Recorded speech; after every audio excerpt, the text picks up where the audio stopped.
Okay, so let's talk about something you've definitely heard buzzing around if you've been near a new parent lately. Tongue tie. Seriously, it might just be one of the hottest, most debated topics in infant health right now. And get this, some estimates say that up to 11% of newborns could have this condition. That's more than 1 in 10 babies. So what is it, really? And why is everyone, from doctors to parents, so divided on it? We're going to break it all down, piece by piece. All right, first things first.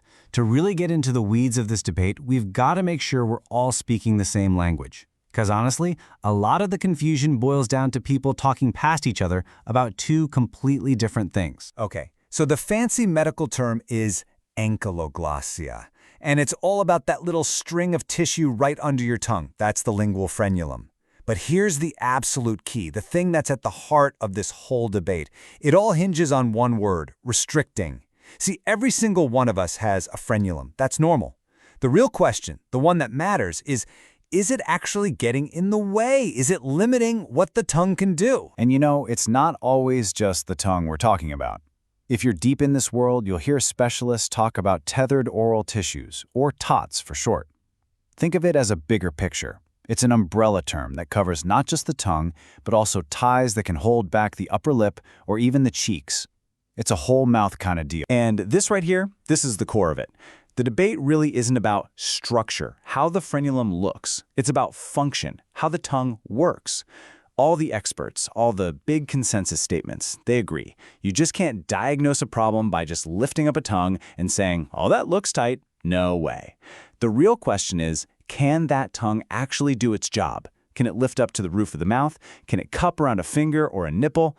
Can it move from side to side? If it can't, that functional limitation, that's the whole ballgame. Okay, so let's say a tongue's function is limited.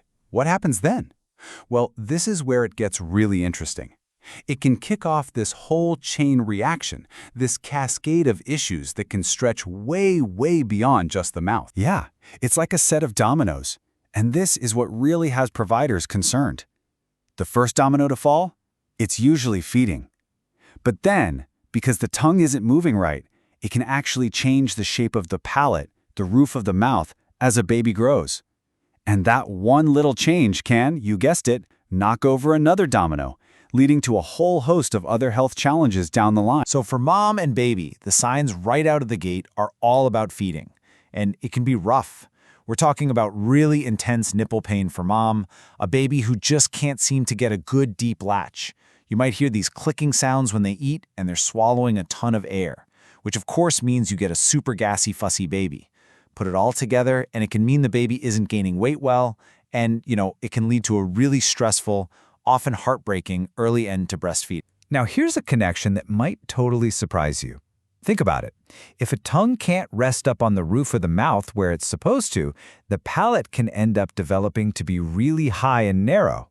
Well, a study back in 2008 in pediatric dentistry found that kids with these high palates were almost 3.5 times more likely to get recurrent ear infections.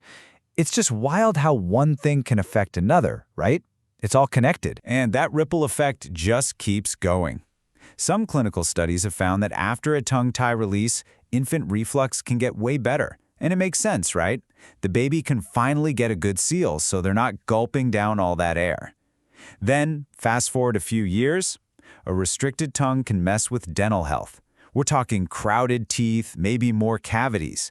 And it can even make it tough to make certain speech sounds, like your T's, D's, and L's. Okay, so this brings us right to the heart of the whole controversy. If all these problems seem so obvious to so many parents and doctors, why is there even a debate? Well, it all boils down to the evidence for treatment.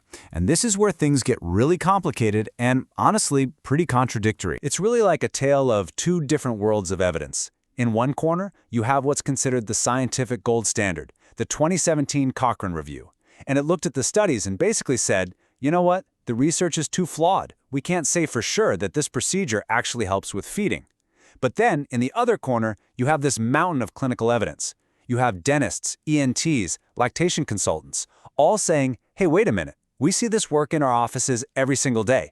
We see life-changing improvements in feeding, in pain, and reflux.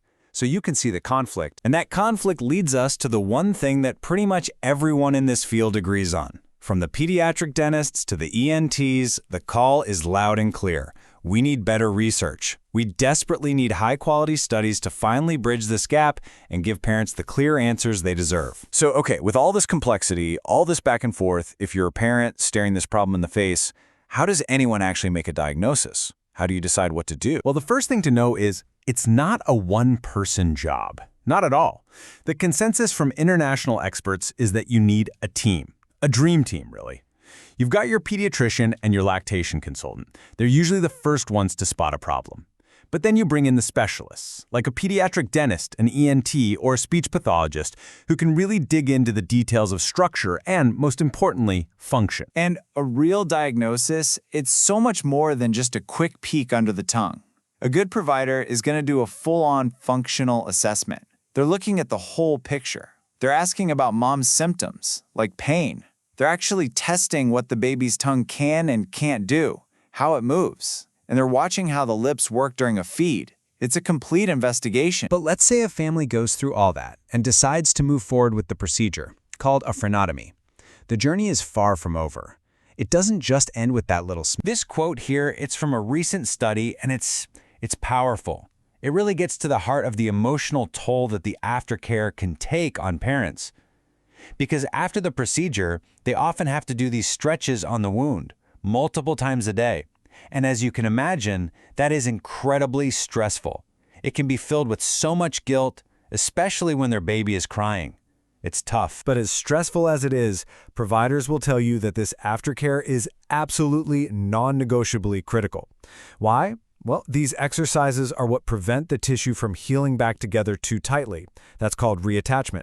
And just as important, they help the baby's brain basically rewire itself to learn how to use this brand new range of motion. In fact, a 2024 review found that not doing the aftercare was one of the biggest reasons for a poor outcome. And all of this leaves us with one last really big question. When you have clinical practice, what doctors are seeing every day, moving so much faster than the formal, published research, who is supposed to navigate that gap? The answer, it seems, is a collaborative team. But the most important member of that team, the one right at the very center, it has to be the parent. A parent who's empowered with good information, supported by a great team, and ultimately trusted to make the best decision for their own child.